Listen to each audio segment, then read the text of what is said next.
Without saying mean-spirited. All right. Let me send the link out. View it on YouTube. Could not be any more cumbersome trying to get this link It's shared. like the worst. You know what? It's free, so I'll take it. Well, right. Yeah. That's all that matters to me at this Agreed. point. And I think StreamYard works very well. I use it. StreamYard's great. Love it. Oh, it's great. And you get to like 9 people on one at once, and you also do it for free, and it's free. And it's, which is even better. Mm-hmm. Super user friendly too, I find. Oh, very. If I can figure it out, anybody can do it. That's my philosophy on those things. Very true. The link go, and then we'll be good to go. Sure, everybody who's already hopped on the live stream is just absolutely thrilled right now. And by that, I mean nobody. All right, let's tweet it out. Mm-hmm.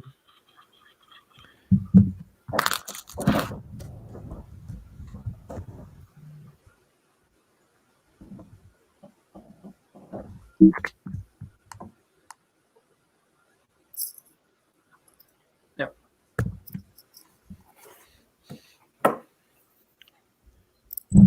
Definitely, it was tough not to write live with Hamilton. Then I realized that's only about 200 years not happening. Yeah. Yeah, right. We can dream. Super dead. Yeah. Super dead. All right, let me just get the garage band up and we can go. Do it.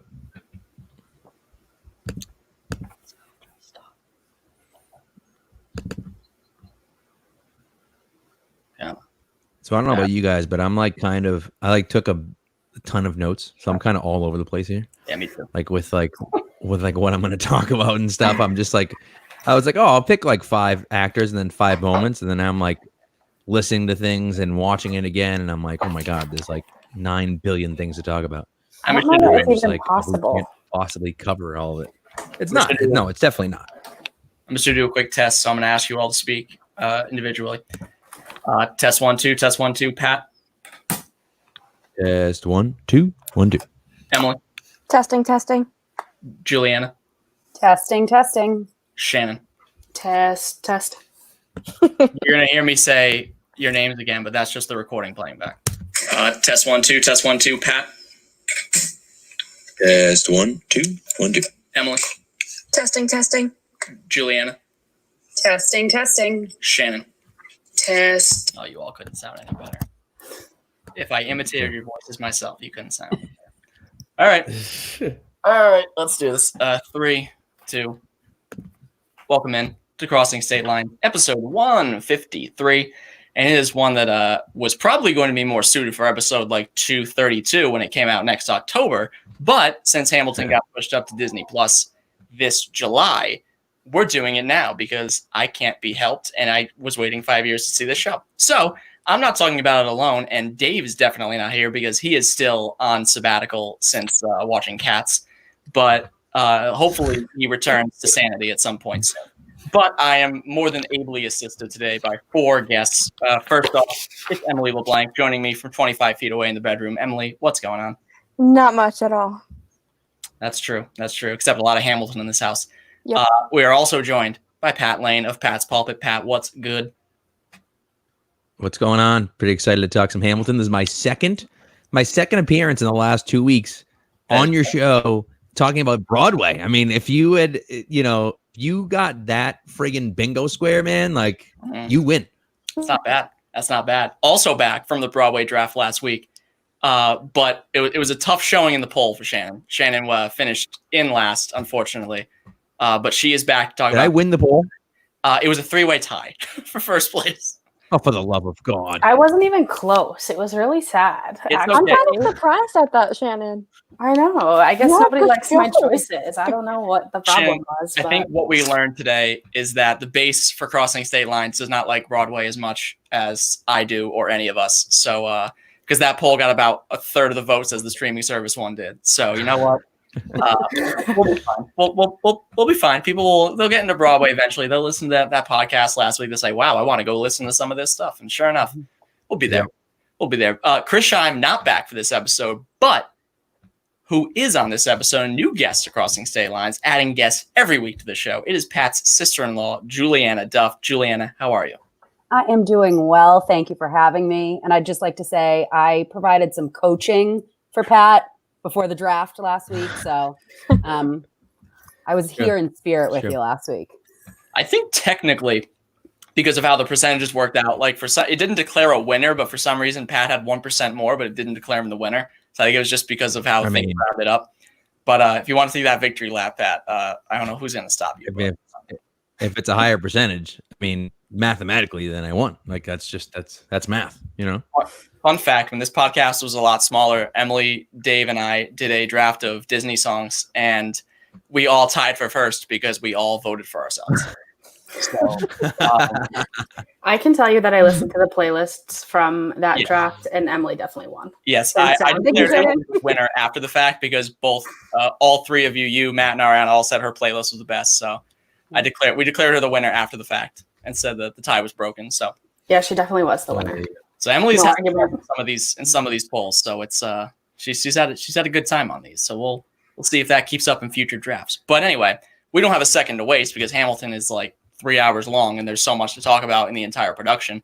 Yeah. But as I said last week, I had not seen the show on Broadway, didn't see it when it came to PPAC. The schedules just didn't line up the second time, and the first time, I mean, good luck getting a ticket. But when it dropped, Emily and I watched it Friday afternoon. I watched it Saturday. I watched it Sunday, and I watched it tonight. So I can't. It's something that I had waited to see for 5 years. So it was something that I couldn't wait. And Emily knows that I couldn't wait, but it was just something I could not get. I just couldn't stay away from it. But I'll open the floor to everybody else, share their views on it, because I know you've either seen it or you're familiar with it. But I will open the floor now for commentary.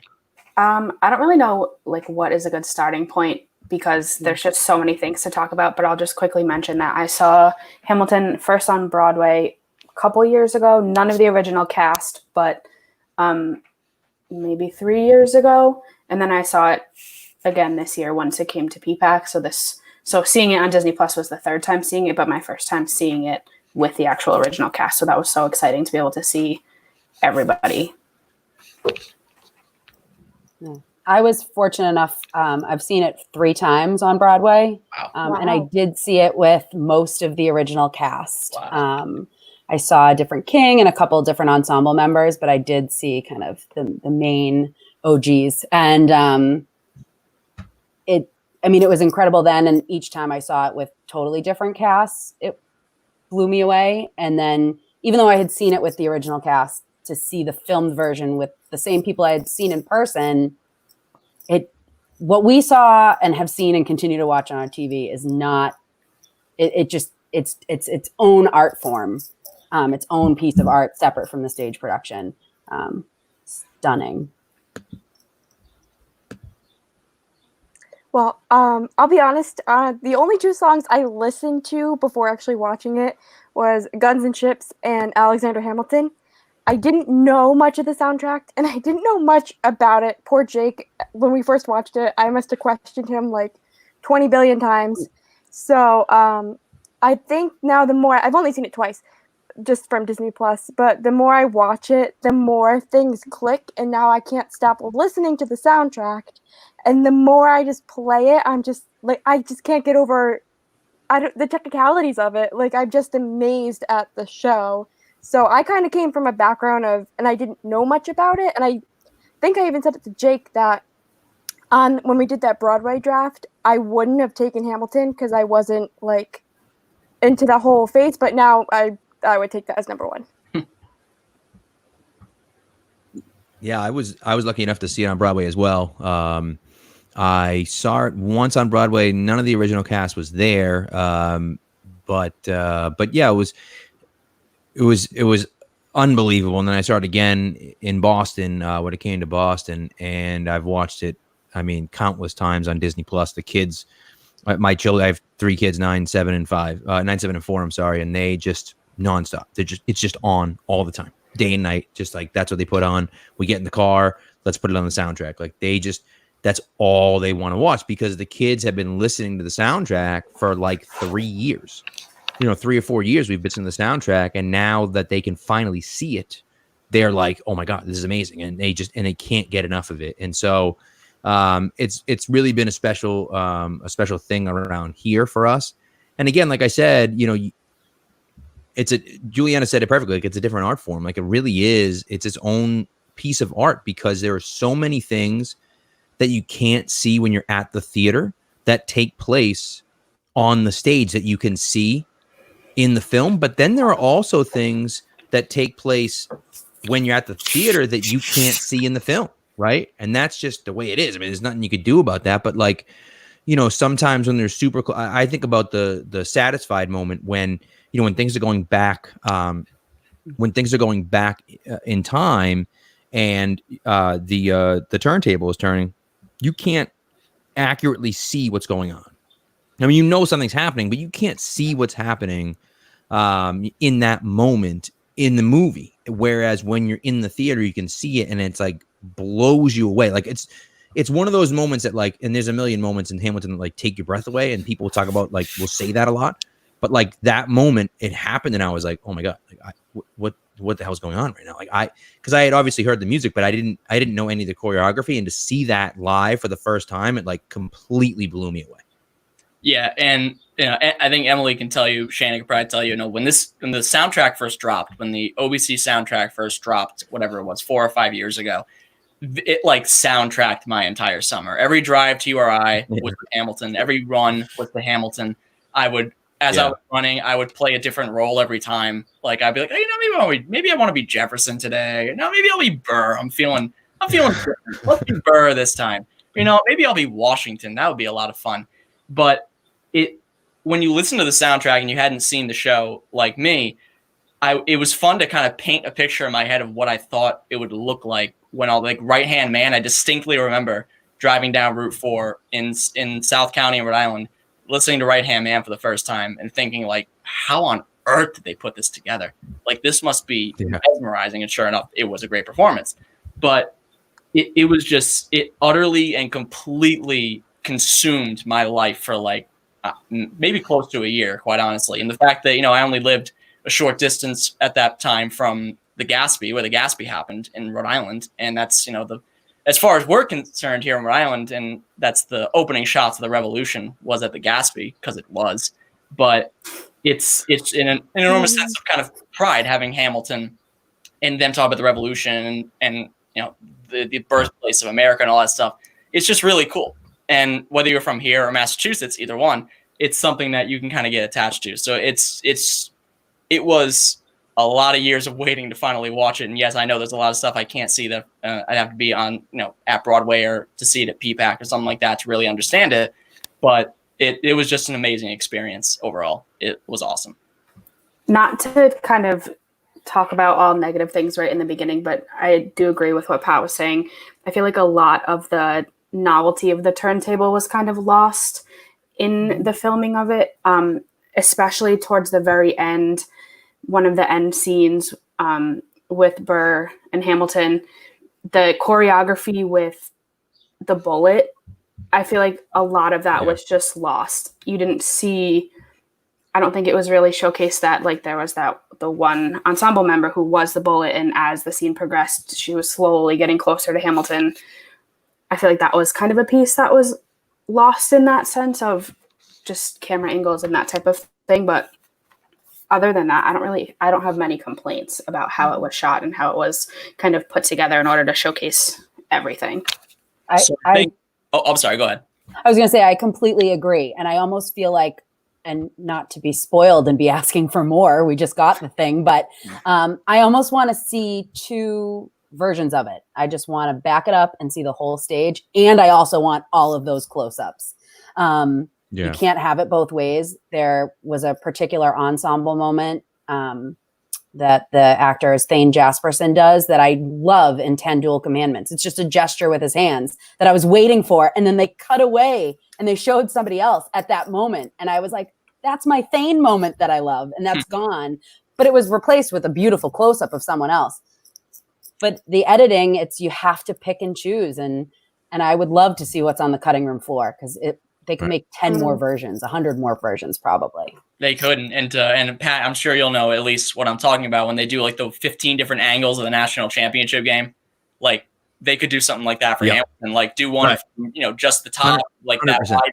Yeah, like you could do a bunch of different versions of it and just release it one by one. Yeah. Well, and that's the thing, right? Is that you have one play, right? And you're like, oh, here's 14 different angles from that one play, and you're like, oh my god, it's unbelievable, But then you're talking about a 2.5 hour musical. It's just physically impossible to do that, of course, but it's just the choreography is so amazingly done, and I think that's just a testament to the show. And I think that for me personally, and I have two comparisons that I'm going to make throughout the show from Hamilton to another thing. But for me, the first one is anyone that knows me knows I'm a big superhero guy, and Into the Spider-Verse is maybe my favorite superhero movie of all time. If it isn't, it's up there.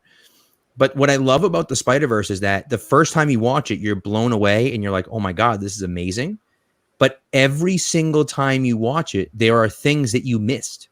And then you're like, I've watched it like 50 times at this point, and there's still things that someone will point out to me and be like, oh my God, I totally missed that. Like, it's just, there are levels upon levels upon levels upon levels, and that's in the dialogue, that's in the stuff that's happening, that's in the background, it's everywhere. And Hamilton's the same way, because of course the lyrics, there are times when the lyrics mean the same thing. When at the very beginning, right, when the three sisters say, I loved him, which of course Eliza and Angelica are talking as Eliza and Angelica, but Peggy is talking as Mariah and not as Peggy. And, and so it's like, and then I died for him, right? Lawrence, of course, plays the same person as Philip, right? So he's talking as Lawrence and Philip at the same time. So there's so many of those lyrics that mean multiple things going on, but then also the choreography behind it, there's a million different things happening at once, and it's impossible to see everything on the first time. And so you hear stuff from, in the Hamilcast, I'll mention a few times, but the Hamilcast has, we talk about not being able to talk about everything that's on Hamilton. She's done 225 episodes, for God's sakes, and she's still going strong. And it's just all about Hamilton, and it's all about talking to Lackamore and talking to, to Lynn and talking to all the characters and everyone else. And she had Andy on, who was the choreographer, and he was talking about all these different things that he did and these different nuanced things that you miss if you're not looking for it. And it's like, oh my God, like to not see any of that. Do we lose him? Is he gone? Oh no. Oh no. Oh no. Yeah. I was worried there because I have the GarageBand thing up in front of me and I don't see him. Unfortunately, since we're live streaming, we just got to plow ahead and wait till he comes back. But I can build on what Pat was talking about, because Jake and I were watching it the other night, and in the room where it happens, there's a part where Burr's on the table, and then someone rips the tablecloth off the table. And Jake and I didn't even see that the first time. Jake saw it, and we rewound it and watched it like 5 times. And I was like, I didn't even notice this was going on. Like, there's so much that I just totally missed the first time viewing. So there is a lot just built in. Oh, wait, we do have a comment from Dave Albiani, who says, no performance in Hamilton was as good as James Corden in Cats. We're talking best male actor level. Thanks so much, Dave. Thank you for that. You know what? Maybe I'll suggest we watch another musical because you were so into Cats. Maybe we can watch another one. Maybe we'll do a live watch of something else, because Dave refused to watch this for the podcast, which just blows me away. The same guy will go to theaters and see, I don't know, The Curse of La Llorona, refuses to watch Hamilton. But I know you can hear me, Dave. I know you can. So just for the record. But so Pat just texted to say, I'll be back. Okay. Or you'll be back. I don't know. I think he's trying to make a reference, but he's trying. I didn't realize he froze again, quite honestly. But he'll be back. I'll make sure I see him below too. But so I broke it down to a couple different categories of where to go, because going song by song to the end of the play will leave us here for 3 hours. So more than that, either go from you guys. We can either start with favorite songs and lyrics, or we can do our favorite moments and performances. Where do you guys want to start? Let's go moments. Okay. Our favorite moments. That's really hard, though. So It the is. whole thing. Can I understand. read the whole thing? I the understand that. reason I said that is because one thing comes to mind right away for me, and it was the moment that I wanted to see the most, that I was most excited for, which was, for me personally, was hands down Jonathan Groff. Since I first heard the soundtrack, since I first saw the show, I was like, I just cannot wait to see him as the king. He was one of the, his song was one of the first songs that really drew me into the play and made me think, I've got to hear more. I have to see more. I have to understand this story and watch this whole thing. So that's what I was kind of waiting for. And even watching it, I was like, it's almost time. It's almost time. He's coming. It's coming soon. I know it is. And of course, he did not disappoint in any sense. He was absolutely phenomenal. Yeah, and also that was one of the things where when I first discovered the soundtrack, he was like the only name I knew because of Glee, and I think Frozen had come out at that point. So I think I was the only name I knew. I was like, oh, Jonathan Groff. I was like, who does he play? And I was like, oh, well, he must be the king because that's that voice. But yeah, he did not disappoint me. He's on stage for like 6 or 7 minutes. I don't even know if it's quite that. Yeah, because he's on for the 3 songs. Nine total. The 3 songs, he is there for the Adams administration, and then he takes part in rejoicing in Hamilton's failure in the Reynolds family. So he's on stage very little, but he makes the most out of he rings every second out of his time. He sure does. And he also wrings every bit of spittle out of his mouth when he's up there, which was very interesting to see. It's just he just hams it up. It's so much fun to watch him out there.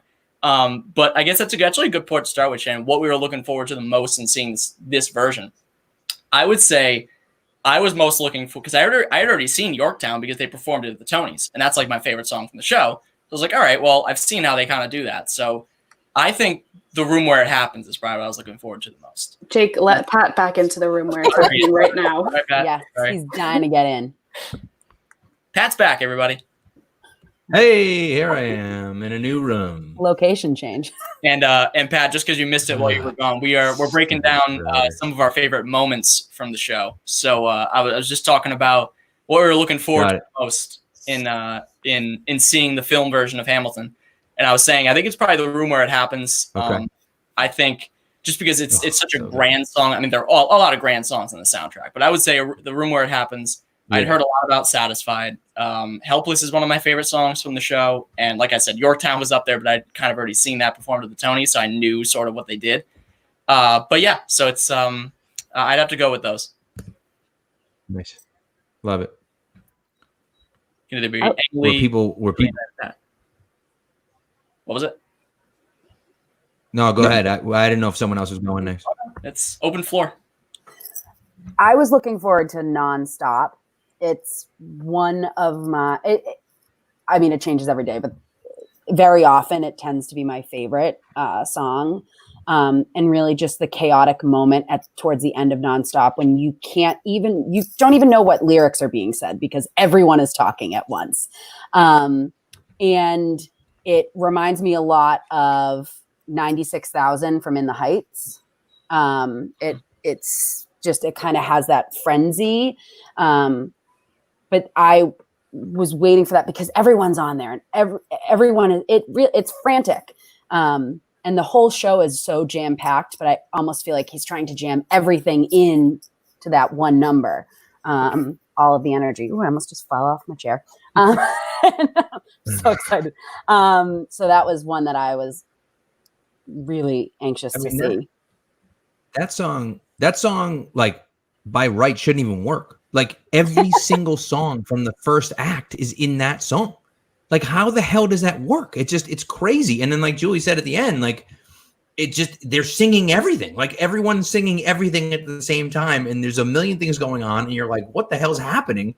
And yet it's my wife's favorite song on the entire album. And she loved, when you throw the choreography and she loves it too. And it's crazy how they're able to do everything in that one song to like sum up the entire first act. It's like, hey, if you missed the entire first act, if you went to the bathroom, you had some bad clams before and went to the bathroom and missed the entire first act, just watch Nonstop and you'll be good to go. You're ready for act 2. You know what I mean? It's just like, it's crazy. Good point. I didn't have a performance that I was looking forward to because, like I said, I didn't know much of Hamilton. So I'll go with a performance that really was probably one of my favorite in the show, and that was probably One Last Time. Just the emotion was so moving, I guess I would say. He gave it all that he could, and I would replay that performance again and again. That was probably my favorite moment. Swinging back to what you had said about it, and I guess Juliana as well, you were talking about Nonstop and how they're all talking at the same time. I love when they're all talking and then it just crescendos, the history has its eyes on you. They all say it at the same time. I love that part. But a song I'd forgotten, so also good. another one that I've listened to a lot, and it's not really one of the more heralded songs from the show, but I love The Election of 1800 for whatever reason. I love that song. Yeah. And in the performance, when he chooses Jefferson and all the life drains from Bird's face, and you can tell right then and there that he is just like, I am going to kill this man. Like, actually going to kill him. It is just, oh my God. It's because I've always envisioned, like, what does this scene look like when they're all going around, they're talking about, you can have a beer with them and, like, who am I going to promote? Which I'm sure Juliana, as another owner of Hamilton the Revolution, which is right behind me, knows is that line was originally something like who do I prefer? But he was worried that was going to give away the rhyme. Like don't vote for Burr or something like that. So he changed it to who do I promote was the line that he ran. I don't know why it's slipping my mind now. I love that song. But if you were to ask me who I promote, Jefferson has my vote. And then the line at the end, which I think when Emily and I watched it the first time, I think Emily went like, "Oh," because it was so mean. What he says, when you see Hamilton, thank him for the endorsement. Yeah. Brutal. But just before I get off that tangent, it really is absolutely wild to think that the sitting vice president shot and killed a man and became a fugitive. It really is kind of like wild. Crazy, right? Like, it's pretty crazy. Like, oh my gosh, it's just, and speaking of which, The World Was Wide Enough is also a fantastic performance. I love that song, the sentiment, the fact the quote is real too. At least we think so, but it's just phenomenal. Well, I was going to say, like, that's, I've been looking at that one through different eyes. By the way, One Last Time, you stole my thunder there, Emily, but that's okay. Chris Jackson is my king, man. He was the last main person to leave.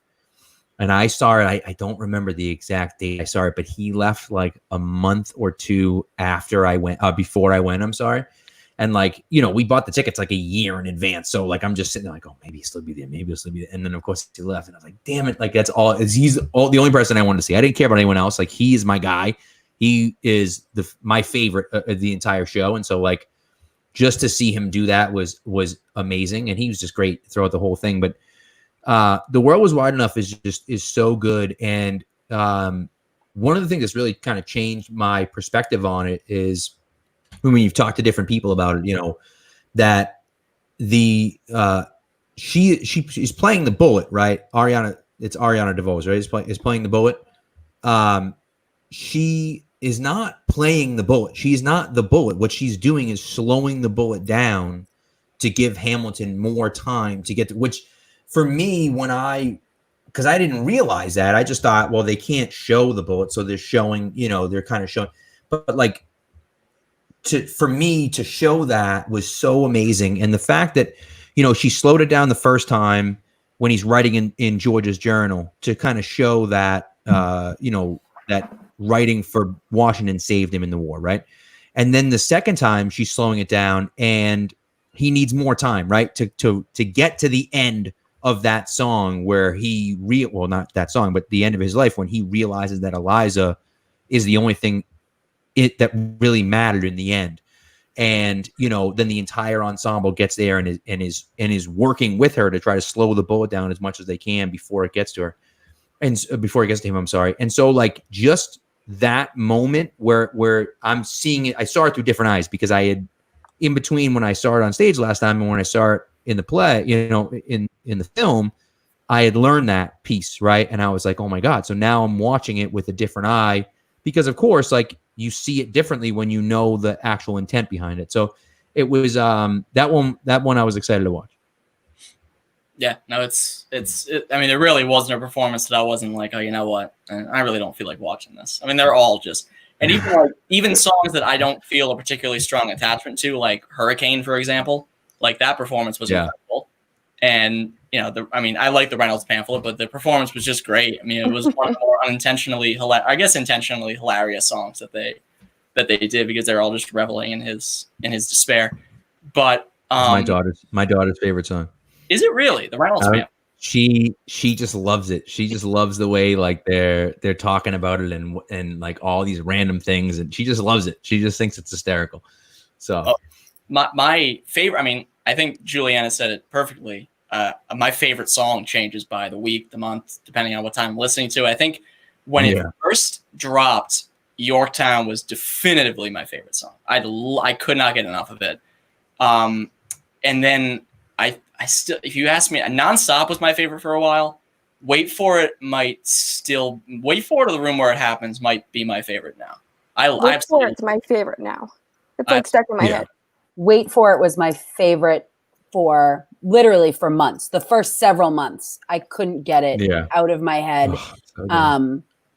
And seeing Leslie perform it live, I was with my sister when I saw them, and I turned to her and I was like, Tony, like Tony Award immediately. Like if that doesn't earn a person a Tony Award, and it ended up earning him a Tony Award, I didn't know what would. It was immediate, that moment. And it's the calmest moment in the whole show. He's alone. He's basically alone on stage, except that, they're seated around him. So they're barely moving. It is the simplest staging in the whole show, except for maybe the tail end, just when they're all kind of standing. But it is the simplest moment, and it knocked me out of my seat, and it did it again in the film version. Yeah, no, for sure. It's great. It's just such an incredible moment. And like you said, like whenever because I hadn't seen the performance of that song. No, I think if you're listening to your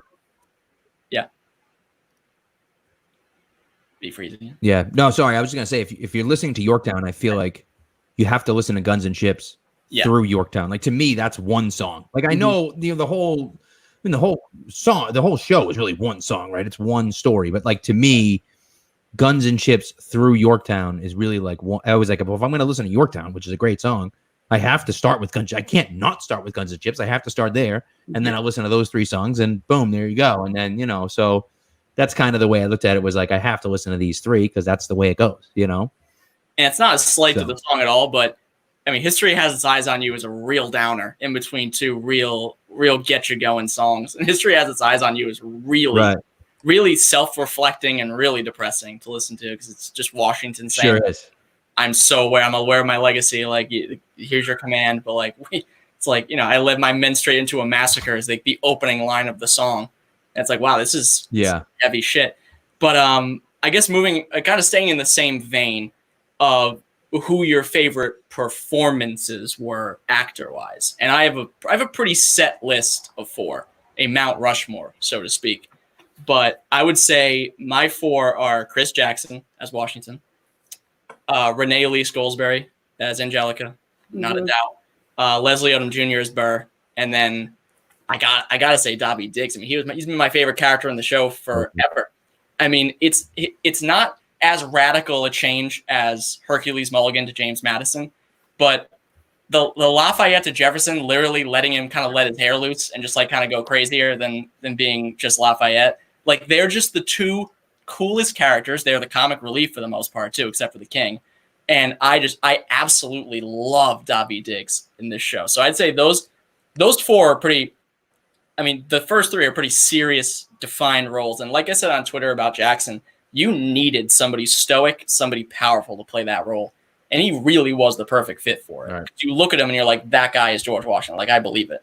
And then Angelica, the fact that, like, I think Lynn said it on Twitter that, like, she never missed a note in that entire, like, every time she was on stage, she was flawless. And just listening to her sing Satisfied alone is just mind-blowing. That was one of the things that I made a note about to mention, is that I think across everybody, they all sound pretty true to the soundtrack. But I think if you listen to the movie and you listen to the soundtrack over each other, you wouldn't even be able to tell. It's exactly perfectly how it was recorded. And the fact that she produced that day in and day out, time and time again for all of those performances, there's not even words for it. It's just incredible. As well.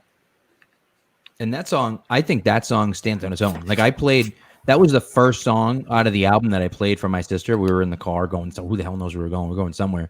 And I was like, have you heard Hamilton? She's like, well, I've heard of it, but I haven't. And I was like, oh, you have to listen to this. And so I was like, I could play a million different songs, but I'm going to play Satisfied. And she's like sobbing by the end of it. Didn't know the story, didn't know the character, didn't know anything. And she's just sobbing by the end of the song. Like, that's the saddest song I've ever heard. And it's like, it stands on its own. Like, you could release that as a single and you could never have heard of Hamilton before, and you'd still be like, this song is just unbelievable. Consistently since it's been released, that's been my favorite song. Like, second and third place have changed constantly all the time, but Satisfied has always been my number one. It's the favorite of our friend group for sure, Shannon. That's true. Emily, Juliana, what do you guys say about your favorite individual performances? Oh. After you. No, you can go first. Well, I'll say Philippa Sue for me, and interesting because initially, I don't want to say underwhelmed because that's harsh, but when I first saw it, she was so overshadowed by, Leslie, David, all those people. How can you even stand out in that crowd? But she has rocked me. And in watching the filmed version, the handful of times I've already watched it, I am sobbing consistently after most of her big scenes. And it's scenes or songs that she doesn't have anything to say or has very little to say. The story that she tells by standing there at the end of Quiet Uptown and not like moving a muscle. Mm-hmm. And the emotion she goes through with that is an Oscar-worthy performance to me. That snippet of however many seconds, and so her performance really just knocked my socks off. When she sings "Burn," watching her sing it, it's like she comes out with this phenomenal voice, and she's just sitting there singing. It looks like it's completely effortless. Like she was just born to sing that song, and that's what she does, and she crushes it. It's absolutely amazing. I was gonna say you could make a case for, but it's not a case for. It's like it's pretty much the absolute truth. She is the most tortured character in the entire show. Oh, absolutely. Her husband has a very public torrid affair with somebody else in their home while she's gone. Her son dies in a duel. Her husband dies in a duel. And she's left with the scraps, essentially, at that point. Yeah. And she just comes out, I feel like, stronger every single time. And like you said, Shannon, Burn is just, it's the way that she turns it around about from burning the letters to telling her husband to burn in hell, essentially, is it's incredible. An incredible turn of phrase, which is what most of the songs have anyway. Yep. What about you, Emily? What do you got for all right, Emily? What we got? Well, I was gonna say her too, because that was another part that stood out to me the most was when it's in Quiet Uptown, when she just comes out and that stare is just complete blank. It gives you chills. Like, it was so good. But I also want to talk about the fact of I believe Okie with James Madison and Hercules Mulligan. The difference between the characters, I was astonished. Like, his stance is different. The way he talks completely different. I just couldn't even believe it was the same actor. I thought he did a phenomenal job between those two roles as well. Yeah. I think, Pat, you said that the other day, right? Oak's my man, dude. Love Oak. And Chris Jackson for me is my guy. Like, he's number one, but I love Oak. Obviously, no one talked about Leslie. Leslie's fantastic. Obviously, he won a Tony, but you could argue that, you could have given out 5 or 6 Tonys, just for male and female performances. They were all unbelievable. But I do want to make one more. I told you I had two parallels. I'm going to make another one, and it's evidence. I was waiting for this moment because I knew exactly what was going to happen. And the parallel I want to make is to Seinfeld. And because Seinfeld is arguably Seinfeld is arguably the most famous and loved television show of all time.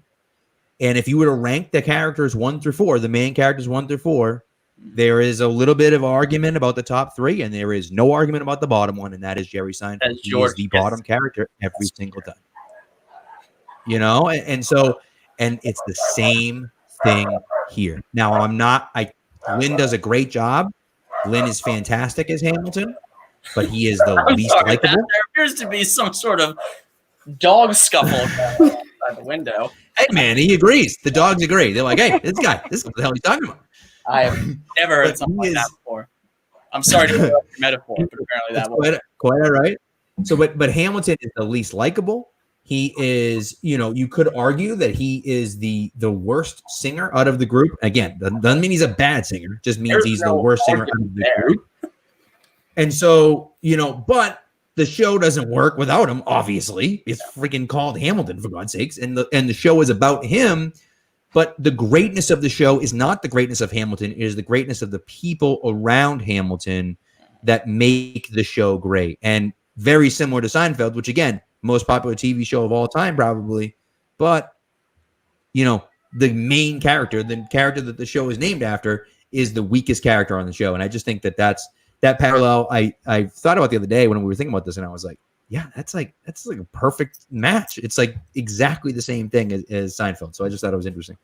That's a good parallel because I agree to an extent. I mean, I like Jerry more than most people, but I do acknowledge he is by far the worst actor on the show. That's not even close. Well, yeah, by far the worst. For sure. Actor. Yeah. And it's no offense, Lin-Manuel Miranda. The guy is a creative genius. I mean, not only this, but he won for In the Heights when he was 28 years old. So, can't take anything away from the guy. But I don't even think it's an argument that he is the worst singer out of any of these people, which is not a slight against him. They're all amazing. No, right. I mean, that's the thing, right? I mean, they don't really give Oki much of a challenge when it comes to singing. So, maybe him, but everybody else pretty much does a better job than Lin-Manuel. I will say, I do find myself unintentionally laughing sometimes at some of his sad faces when they're up close because I'm he's kind of, no pun intended, but he's just hamming it up when he does that. But it's very entertaining. But overall, honestly, and I don't know if he agrees with this. He probably doesn't. I know he's listening right now, and thank you very much, Lin-Manuel, for watching. But if I thought to myself that I spent years and years on this and had a certain vision in mind, I'd be like, screw it, I'm playing the lead character. I don't give a shit what you say. I am playing the lead character. 100%. Fill out the rest with a murderer's row of great actors and singers. I'm playing the lead role, and they can lift me up from there. And it's a good point that you make, Pat, in that it is named Hamilton, but it really is the story of everybody else, and he's just the central figure and the biggest asshole of them all, really. And he's the one that gets shot by Burr, but he's still the bigger asshole. But that's just my diatribe. Right. It's also not called Alexander Hamilton. So there are reasons why it's just called Hamilton. I would like to throw it out there that partially because at the end of the day, it's actually all about Eliza. That's true. So it's all about Eliza Hamilton. There's a number of reasons for that, but there's the song, the opening song is Alexander Hamilton. So there's an intentional choice as to why the full name was used for the song, but just the last name was used for the actual production. I like that. I'm really glad that you made that point because I was talking about this with my sister after we watched it, that when they do their curtain call, it's not a traditional curtain call where the kind of ensemble members come out, then they build up to the lead because who gets the final bow? If it was up to me, I would give it to Eliza, but everybody assumes that it's Alexander who is really the lead. But then what about Washington? What about Burr? They all deserve to have the final bow in some sense, in some part, and all of that. So it's interesting that they kind of left that up to everybody's discretion. And instead of choosing and having, Lynn have the final bow or whoever. They just all are together the whole time. And I think that really speaks to their equalness in a sense throughout, that they all have their spotlight moment, but that without any of them, it wouldn't be complete. Right. And they start the show with Alexander Hamilton and they finish the show with Eliza Hamilton. And she's of course the first one that takes the bow. And so it's just kind of, it is, you look at it and say, okay, well, they started with him, they ended with her, so it's like, there's your storytelling right there. Like starts with him, ends with her. You know what I mean? And she is the answer to the question, who lives, who dies, who tells your story? She does. Burr has been narrating the whole time. But at the end, you realize she's the one that tells the story. She's the one that, as she lists off her actions that she took following his death, she's the one that really fought for his name and for his own legacy. So she is the one that tells the story. She gets that final moment before the lights go down. So I really think we should just start the petition, rename the show Eliza Hamilton. See, what I think is, instead of renaming it, I think they should just have a part 2.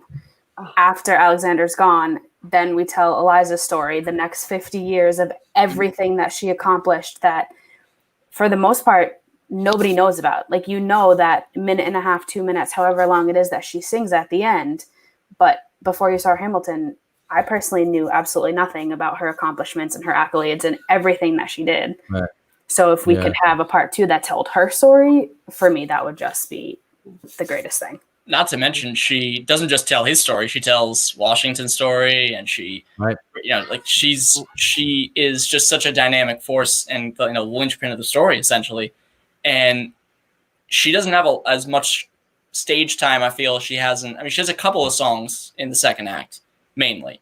She has "Take a Break," she has "Burn," and then obviously the last song.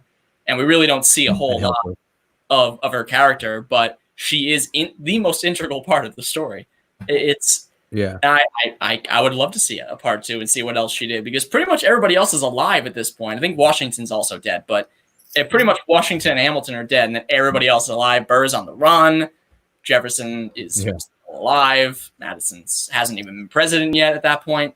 So there's a lot of places to go. There's so many things too that could be talked about that aren't even mentioned. Like, they had something like 9 children, and one of them was named after their son that died. Like, that's just a thing that people don't even know. That's a weird random tidbit that could easily be fit in somewhere in a musical of, well, we had a son named Philip, he died, so we had another son named Philip. Did you see the fact going around on Twitter? I hope it's real, because it's too good not to be, that Alexander Hamilton's son, Alex Jr., was the one that helped Burr's second wife divorce him. I think I knew that. I think I heard that. And the divorce was finalized the day he died. Oh my God. Absolutely cold. Ruthless. But yeah, there's so much to love about her character, and it's Helpless, like I said, was one of my favorite songs. That was probably briefly my favorite song from the show for a little while. And it's another one that I was really anxious to see how it was performed, and she blows it out of the water. It's great. Yeah, it's gorgeous. Well, and that's another one too. I don't mean to cut anyone off, but that's another one too, where it's like, Helpless and Satisfied kind of go together, right? They're like two sides of the story. But what's crazy about the choreography, and this is something that Lynn talked about on that Hamilcast this week, was that it's the same scene. They just redo the same song over again, and they do the same choreography for the same song, except they don't start at the beginning of Helpless. They start before Helpless when they actually meet for the first time, and then they recreate the entire song of Helpless during Satisfied. And so she's singing Satisfied and doing the same parts. Now she's the main focal point that you're looking at, but she's doing the same thing that she was doing before. And so it's wild to see that, and the amount of detail that went into it. And it's unbelievable. And that's something that you miss when you don't see it. And of course, it's unbelievable. Can I loop back very quickly to Eliza? Last super nerdy thing about her. I was thinking about the word, the use of the word enough specifically with her. She spends the whole show saying to him that would like, what would be enough? Like, be here with us and the family. That would be enough. Just be happy with your role in the war. That would have been enough. She spends the whole time just saying, it's enough. Like, just slow down, stop it. It's enough. We have enough. We're good. The very end, she says, I live another 50 years. It's not enough. And in that moment, she has turned the tables on herself. It's like he's gone and she understands her husband for the first time. And it just, if next time you watch it on, one of the next 1,000 viewings, just make note of the use of the word enough, specifically around Eliza. And that makes that, the sentence alone, I live another 50 years, it's not enough. That stands alone as a remarkable feat. But when you realize she's been trying to just have enough. She's not looking for magnificent. She's not looking for earth shattering. She's looking for enough, which is such a basic level of achievement. True. No, it's a good point. It's a good segue into, I would say, favorite lines, but the whole thing is music, so it's pretty much favorite lyrics at this point. But I have a small list of my favorites because I could go on forever about my favorites. So we'll pretty much just be bouncing off of each other. But as I said to Emily, I think maybe one of my absolute favorite lines that is just such a brilliant line is the back and forth between Angelica and Burr when she says, Burr, you disgust me. And he says, so you've disgusted me. I'm a trust fund baby. You can trust me. There's so much to pick apart in that one exchange. I absolutely love it. And it's a side of Burr that we very rarely see in the show. Like, we're pretty much that one moment and then Winter's Ball, or Winter's Ball before it. Pretty much the only time we see him like that. Or I guess maybe a little bit of Election of 1800 when he's starting to feel himself a little bit. But it's an absolutely magnificent line. And then while I'm on the topic of Burr, my other favorite line, that's the Jeopardy game board for tomorrow, not the one I need for right now. Where is this document? Oh my God, where is it? I got to move the mic for a second. There it is. I found it. I think if I had to pick a definite favorite sequence of lines from this show, I think it's gotta be from The Room Where It Happens. When Burr says, it's Burr and company, but it's the art of the compromise. Hold your nose and close your eyes. We want our leaders to save the day. Yep. We don't get a say in what they trade away. We dream of a brand new start, but we dream in the dark for the most part. It is so brilliant and still so very true. Yep. We can go all around now. Whoever wants to jump in.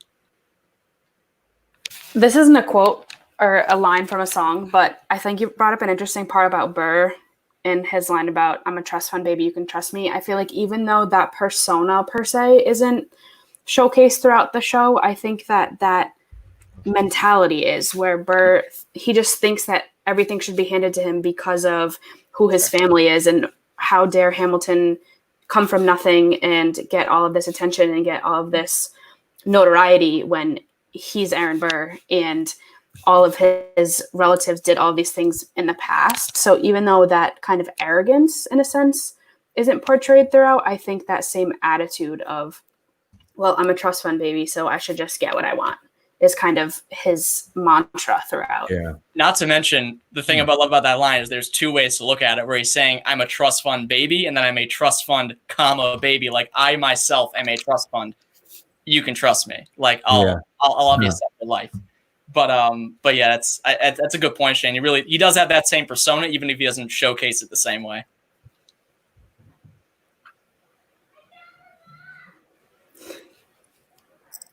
My son found the ball. I think one moment, one great line in Yorktown, immigrants, we get the job done. Mm-hmm.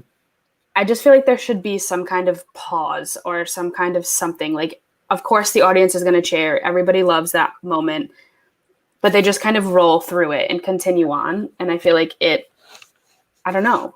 So not that it's not excellent the way it is, because it is, but I just wish it got like another beat just to for everybody to appreciate it. It did depend on the performance. Because when I saw it in Broadway, they like full stop. They like stopped and like let people go nuts. And then I think I saw it in Boston and they didn't as much, and they didn't in this one either. So it just depends, I think, on the characters and like what they're doing.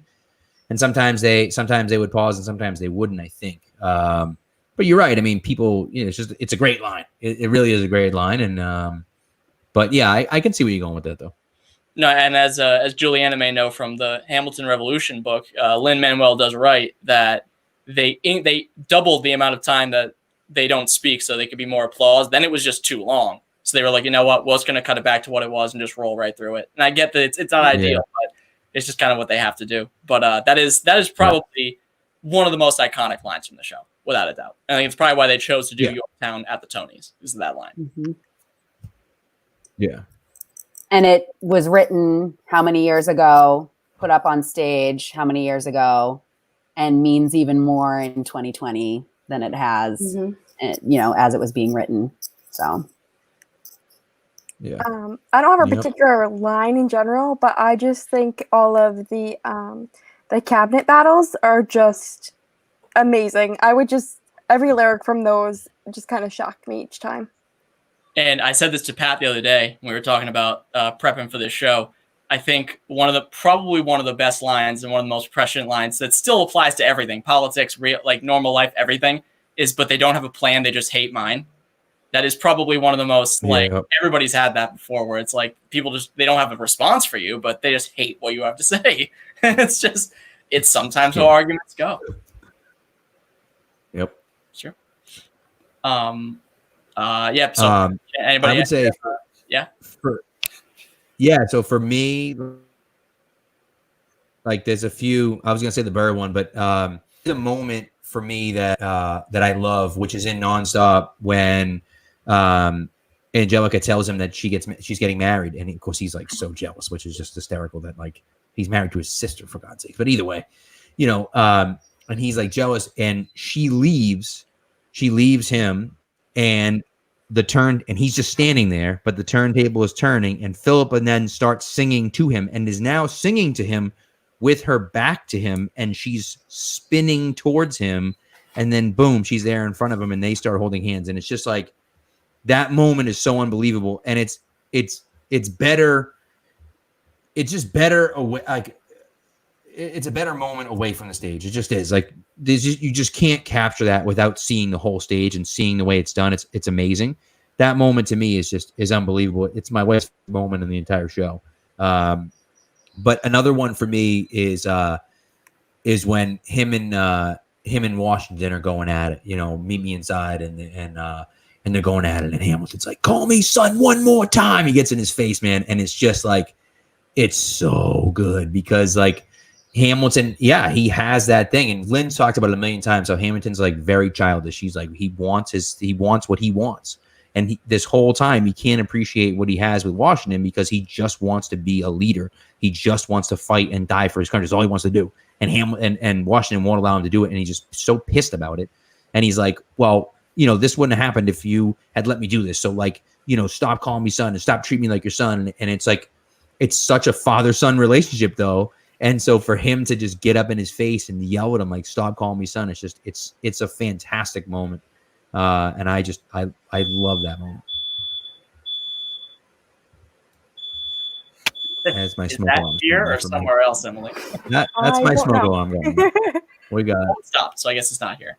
We're in quite a night. It was my fire alarms and Yep. I only have a couple more in terms of lines. And wait for it. I am the one thing in life I can't control. I am inimitable. I am an original. I love that line, especially since it comes after the pause, which is probably my favorite part of the song. The literal waiting next line. Mm-hmm. I love that line. It is such a great couplet. It's one of my favorites in the entire show. And then I just wrote the entire sentiment of "History Has Its Eyes on You" is very, like I said, the self-reflection of that song, where it's like, wow, like there are a few lines from this show that have really stuck with me for the past 5 years, but that one is the one that I find myself like just chilling out. I'm like, that line just sits with me. It's one of those lines that really, really just sticks with you on like a visceral level. Right. 100%. And you know what I missed from Byrne? She says, Eliza says that I married an Icarus. He flew too close to the sun. Like that line just stuck with me. I don't know why. I just love that line. It's so great. But like you said, from History Has Its Eyes on You, who lives, who dies, who tells your story. Like, if there isn't a more perfect line for what we're dealing with right now, I mean, that's the entire basis of what we're dealing with right now, right? Is that, history was written by the people that won and not by anyone else. And so we take those things from Jefferson and from Washington and from Columbus and all these people, and we take all the negative stuff and we put it aside and say, oh, don't worry about that. It's fine. Yeah, Jefferson, had kids that were his slaves and Washington had slaves' teeth and not wooden teeth. Like, it's a whole thing. And so, history is completely whitewashed so that we don't know all those bad things about those people. And so, it's really kind of that line.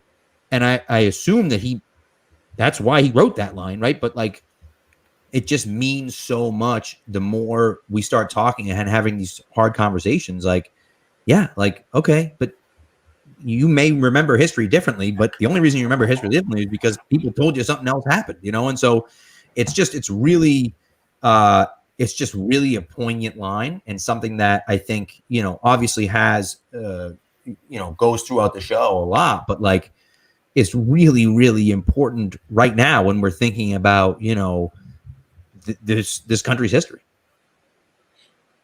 Yeah, it's so much to take in at once, and it's funny reading the book, and Lin-Manuel's talking about like, oh, it's funny to see this line is so, it's being used so much in in the current presidential election. I'm like, wow, interesting, because he was writing this during 2016, and I'm like, it really is a time capsule at this point, reading the book and when it was written. But I will say I did notice on my third rewatch, I noticed two things that I did not notice the first two times, and both of them are pretty like blink you'll miss it type situations. The first is the when they're reading the letter about Lawrence dying in battle. I did not notice at first that you can see Lafayette and Mulligan reading the same letter at the top. Yeah. That they're also getting this news at the same time, which is incredibly heartbreaking to know. Poor Hercules Mulligan, poor Lafayette. Also, we rewound it. We rewound it because I said to Emily, I was like, did you see that? And she saw it, but we had to check it again. In the room where it happens, when Burr does the quick jump and they pull the tablecloth from underneath him. And I'm like, the precision to make sure that does not go wrong. That must take you're putting your trust in somebody's hands back there. Like, he's like a second late and you're falling on your face and the song is ruined. But luckily, that probably has never happened, at least not to Leslie Odom Jr. Thankfully. Yeah. We must protect him at all costs.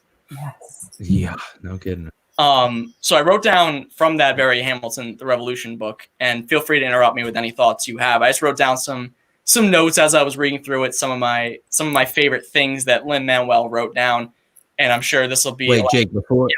No, go ahead.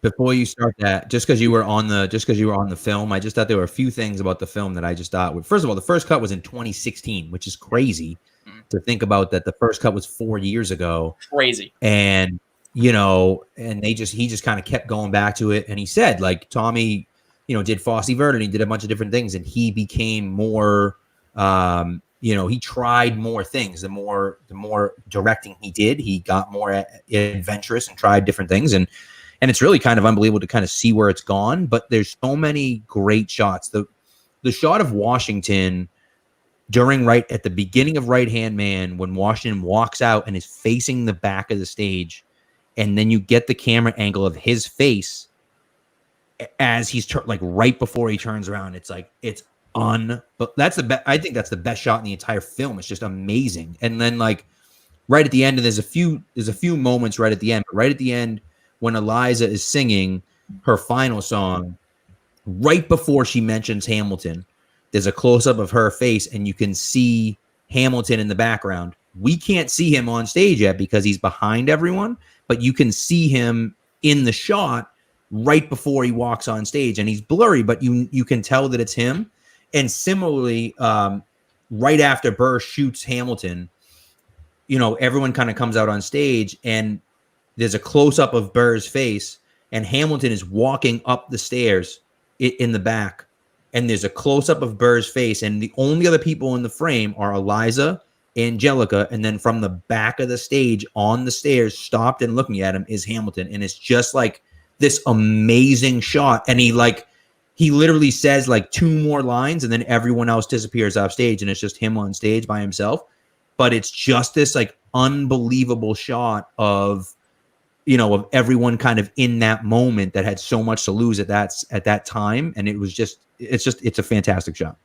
No, it is. It's a great point you bring up. And I don't know if you were the one that tweeted about it today, Pat, or I saw somebody mention it. It could have been you, but it was something that for some reason has absolutely never occurred to me. And I've listened to the soundtrack a billion times, watched the movie now 4 times or whatever. Well, this was before my 4th viewing. But the fact that Burr's last word to Hamilton is wait. And all he's been doing his entire life is waiting. And if he just waited another split second, Hamilton might not have been shot. But he didn't. It wasn't me. Didn't wait. And if it wasn't you, somebody I saw randomly tweeting it, but that was a thought that I never had. I should have taken the credit. No one would have ever known it wasn't me. I should have taken the credit. You very well could have taken the credit. But so just a few quick notes, and feel free to interrupt me whenever you want to add anything else you want to add. So there are homages or allusions to, and this is not all the rappers that he put in the book, but there's Jay-Z, Pharrell, Busta Rhymes, Big Pun, Ja Rule, Grandmaster Flash, Notorious B.I.G., Mobb Deep, Method Man, DMX, Tupac, Kendrick Lamar, Salt and Pepper. Those are just naming Salt and Pepper, not Salt and Pepper. I don't know why I said it like that. Maybe it's just the accent, but that's not nearly everybody, but those are just some of the ones he notes that he alluded to or paid homage to. I did read that, and I'm sure this might be rehashing for Juliana, who owns the book, and I'm sure has read the book just like me. But I own the book as well. Thank you very much. You probably might be, but this is for the audience as well. The audience might not have the book. Yes. They might not have read the book. But he notes in the title track when Burr says reading every treatise on the shelf, right after that, the tempo doubles. And he says that he's going to double down on his education and make himself undeniable. And Lin-Manuel said, the image in my head is of Harry Potter finding out he's a wizard. Everything suddenly makes sense. Interesting. Yeah. Oh. But so good. Yeah, not bad. So I'm sure you guys probably know this, but again, the audience might not. So when they say in the title song, will they know what you overcame? Will they know you rewrote the game? That was not the original line. When he sang it at the White House in 2009? Was that the White House performance? 2008. I think so. So when he sang it there, the line was, in our cowardice and our shame, we will try to destroy your name. But he changed it because not just his enemies tell the story, his friends also tell the story. So it's more of a balance thing. Because that is a cool line, I won't lie. I sometimes I sing it with that line because I actually kind of love how it sounds. But it is I understand why he changed it for sure. I get that. Understand that. Yeah. Also, the fact that there was a completely different ending to the show. I mean, the fact that Hamilton, Burr does his 10 things you need to know, Hamilton does his 10 things you need to know, and then the show ends differently than it did.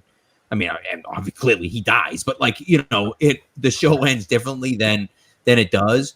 And the fact that, while they're working up to previews and they're like a week away from previews, he was like, I don't like this. I need to change the ending. And he rewrote the ending. And, listening to Andy on the Hamilcast, which I bring up again, which if you're a Hamilton fan, you need to listen to the Hamilcast. It's unbelievable. She's in every single person on there you could possibly imagine. But either way, Andy's talking about it, and he said that he hates Andy Blankenbuehler is the choreographer for the people that don't know, but he said he hates spoken word. And Lynn puts a long soliloquy of spoken word in that last song. And he's like, he stayed up all night freaking out what to do, had no idea how to do it, and didn't know how to choreograph it. And he's going nuts. And he's just like, all right, tomorrow is tech. I can't, let's just forget it. We'll by the end of tech week, I'll have it and we'll be done. And he's on the subway platform after getting 3 hours of sleep the night before because he was up freaking out, not being able to get this thing done. He's on the subway platform and all of a sudden it hits him. And he's literally choreographing the final song on the subway platform while going in, and people looking at him like, you're a lunatic. What the hell's wrong with you? And he showed up and was scrap everything. Let's go. And 45 minutes later, he had choreographed the entire final song.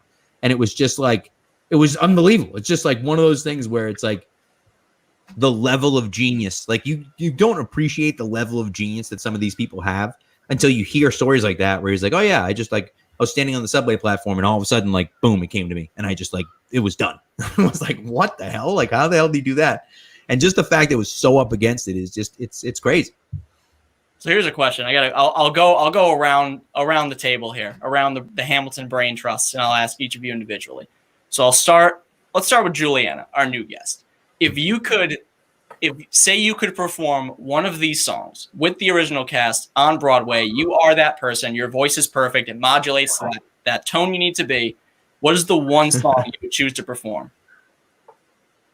Man, me first. On the spot. Spotlight's on the spot. Oh, man, it might have to be Wait for It on the spot. Partially just because who wouldn't want their voice to sound like Leslie's? That's right. But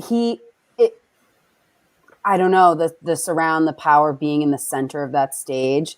And I talked about earlier, it's this calm moment in the middle of a frantic show. I tend to be a higher energy, more frantic person. My darling brother-in-law, Pat, can attest to that. But so it's interesting. I'm surprising myself that I'm drawn to that quiet moment, but I feel like that's got to be it because Lin himself has said, I'm an idiot. I wrote the best song in musical theater for a show that I'm in, and I gave it to somebody else to sing.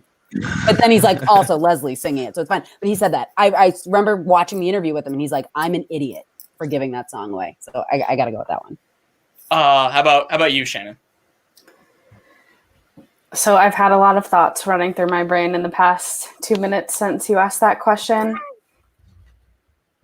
But I'm going to go with a song that personally is one of my favorites, and we haven't mentioned it yet in this podcast, but I think it's a song where Burr and Hamilton are kind of on the same level and they're equal.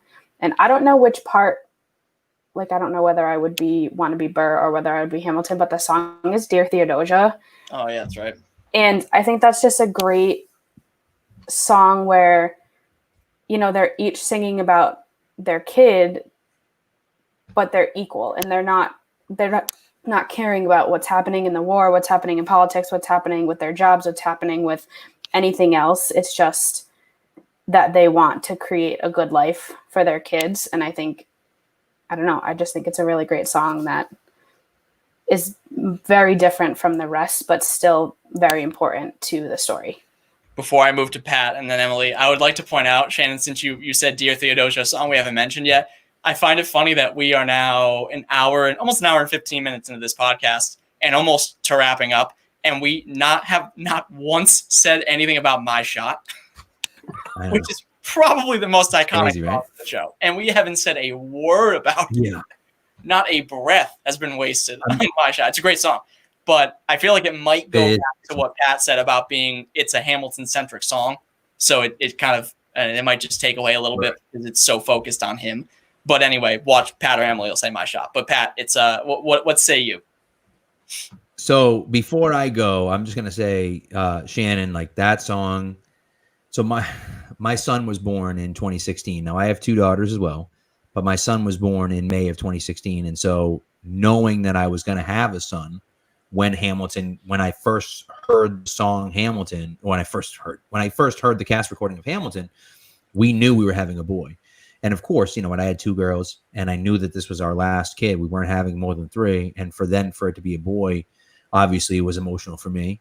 And so listening to that song, and when my son was a baby, I'd put him to bed every night and I'd rub his back and I'd sing him Dear Theodosia every single night. And I cried almost every single night.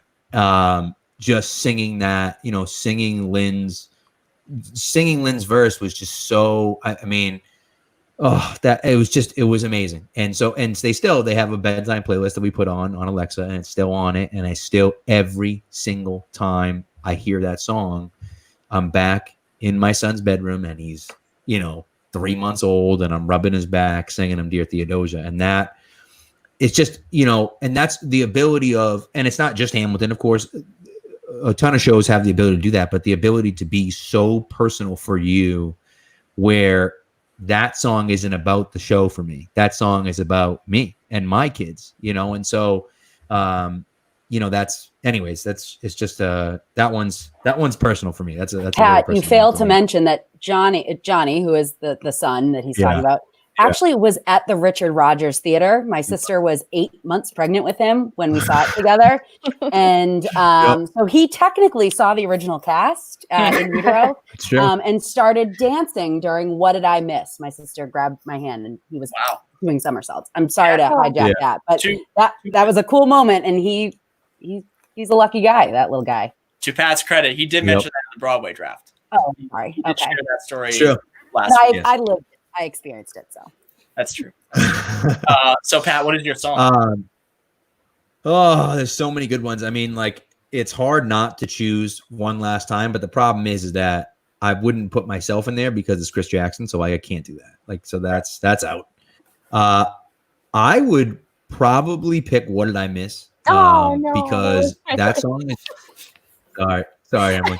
That song is just so much fun.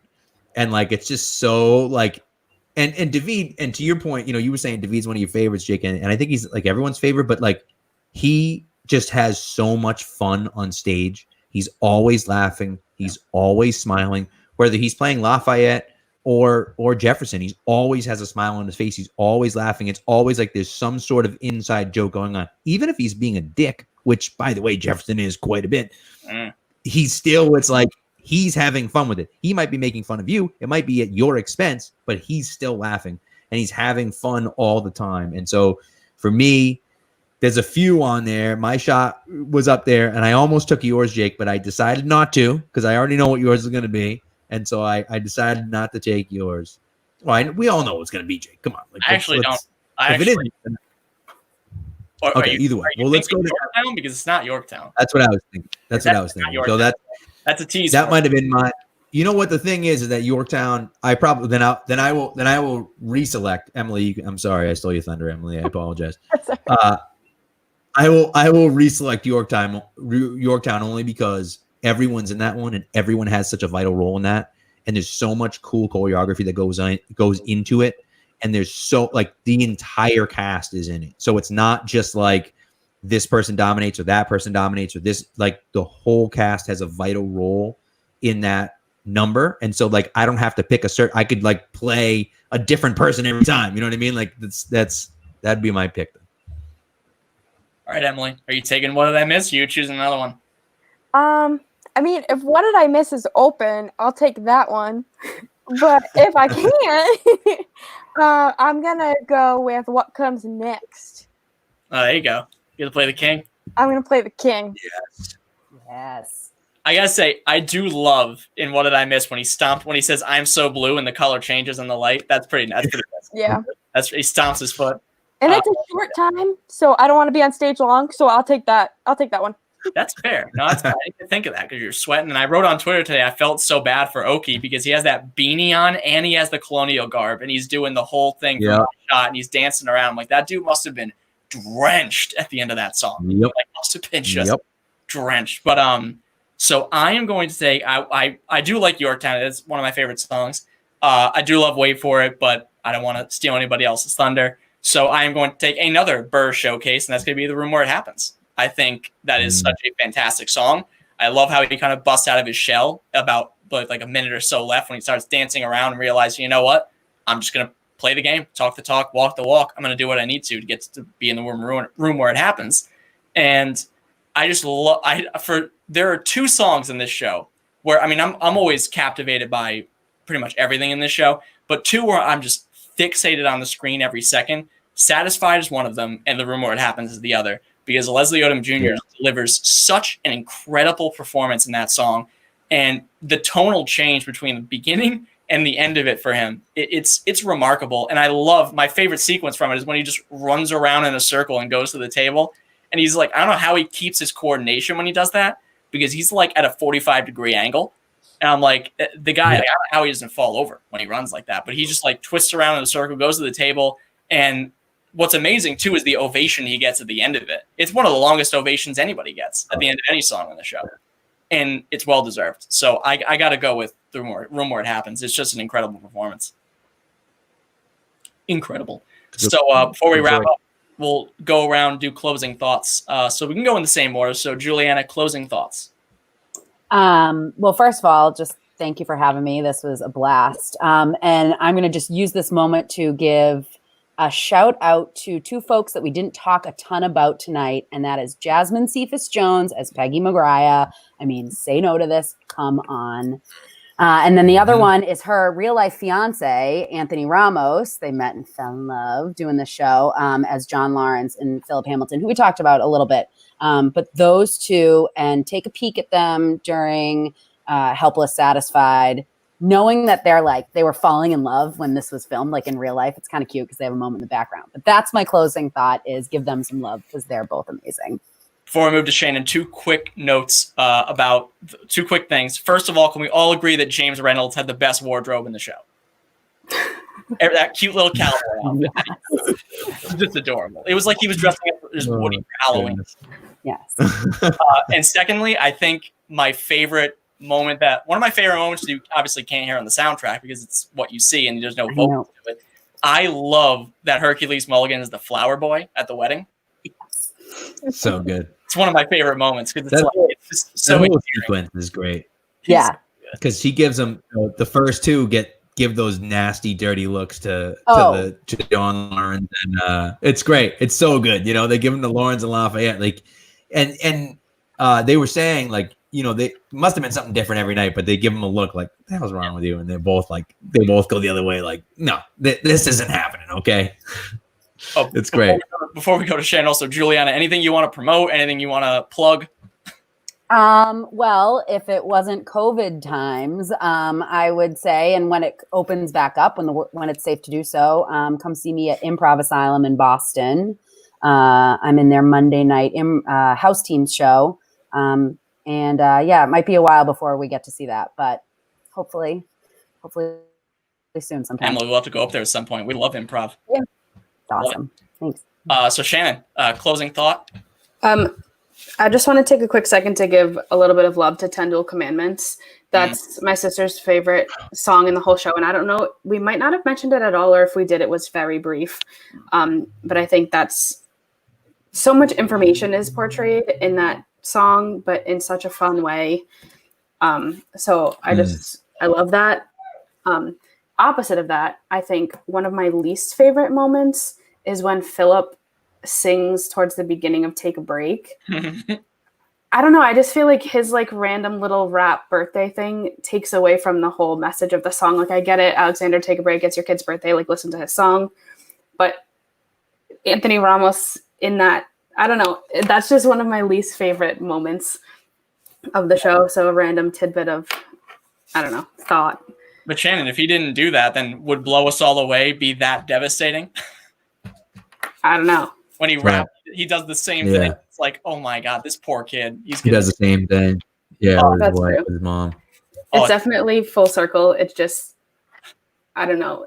Something about it. It just. It's definitely a little off-putting because I feel like Anthony Ramos is the only one they could have cast to do both roles because eventually he's only 9 years old for one scene, really. I mean, we established that he's older in pretty much every other scene, but you can't put Oki or David out there as a 9-year-old kid. No one, at least Anthony Ramos looks like a baby. He's 23 or 24 when the show started up. So, one of the standbys, the original standbys for all the lead men was Andrew Chappelle, and he is very, very tall. I heard that. Yeah, it is just it makes it even a little bit harder to digest when it's a giant human next to both Eliza and Hamilton. So I don't think it's the line or the point of it. I think it's just him being a 9-year-old. I don't know. I find it a little bit unsettling. Even I don't know, that happens all the time in theater and in shows and whatever, but just that 30 seconds of the show every time I'm like, I don't know, something about it. Shannon, where can we find you? You can find me on Twitter and Instagram at sfitzsimon. That's SFITZSIMON, because nobody in the world can spell my name, even though it is exactly how it sounds. That's fair. Pat, your final thought and where we can find you. So my final thought is going to be something, just a tip for you people out there watching Hamilton again. After you've watched it for a few times, one thing that I know Julianne has talked about, she's done, and other people have done as well, is the next time you watch it on Disney Plus, instead of watching the show through the main characters, try to watch the ensemble. Try to watch everybody but the main characters, because there's so much going on. And like I said, the choreography is so amazing, but they're telling a story through the choreography. And so try to watch the movie without watching the main characters and just see what they're doing, because there's so many different interesting things that they're doing that you miss because you're so focused on them. And it's interesting. Andy was talking about what's it called? Feeling something and seeing something, and the difference between feeling something and seeing something. And he said, if I want you to feel something, all I do is I turn those people away from the front, even if they're just diagonal, right? As soon as that person is facing the front, now you're seeing what they're doing, right? But in the Reynolds pamphlet, it's a perfect example of that, right? If you're watching the Reynolds pamphlet and you're watching everybody else around there, the ensemble is all facing away from the stage. And they're doing that because he wants you focused on those main characters, but he wants you to understand that everyone is reading the Reynolds pamphlet. So you feel like, yes, everyone in the world is reading this Reynolds pamphlet. And so Angelica is pissed at Hamilton because he's an idiot that just posted all this crap online, or not online, but that just released all this stuff. And they want you to understand that, but you don't need, right. But you don't need to see that. You know what I mean? And so it's just interesting. You get kind of a different perspective of the show if you're watching it through the ensemble cast and through the cast that aren't there. Like, you notice things like, Washington up top during Hurricane, which I missed the first few times I watched it. And then you see Washington's at the top during Hurricane, and his mother is off to the side during Hurricane. So they're all watching this go on. But you don't see that because you're focused on him when he's singing. And so when you can avert your eyes kind of somewhere else, it does change some of the meaning a little bit. So, and as for me, you can see me on Twitter / Instagram at @plane_Pats. You can read me on Pat's Pulpit, and I do release a podcast every Friday on the Pat's Pulpit podcast network. If there's not enough P's in there, I don't know what to tell you, but I got quite a few. Emily, where can we find you? And your final thought? My final thought is that even for the people that don't like Broadway or don't like musicals, I think this is absolutely the one show that you should give it a try and you should watch it. There's so much more to it than the music. And I just think, right. I don't think a lot of people realize that with the Broadway shows. So I feel like, and it's not typical Broadway music either that I feel like people think of. So I think, even if you don't like musicals at Broadway, I find a lot of people say that they did like Hamilton, even though they're not a Broadway fan. So I just recommend anyone that's not a fan, I would definitely check it out. And where can Emily, we find that? Oh, sorry. Go, Emily. Sorry. What? Go ahead. Where can we find you? And then whatever Pat was going to say. You can find me on Twitter at Emma_Lee_. What were you going to say, Pat?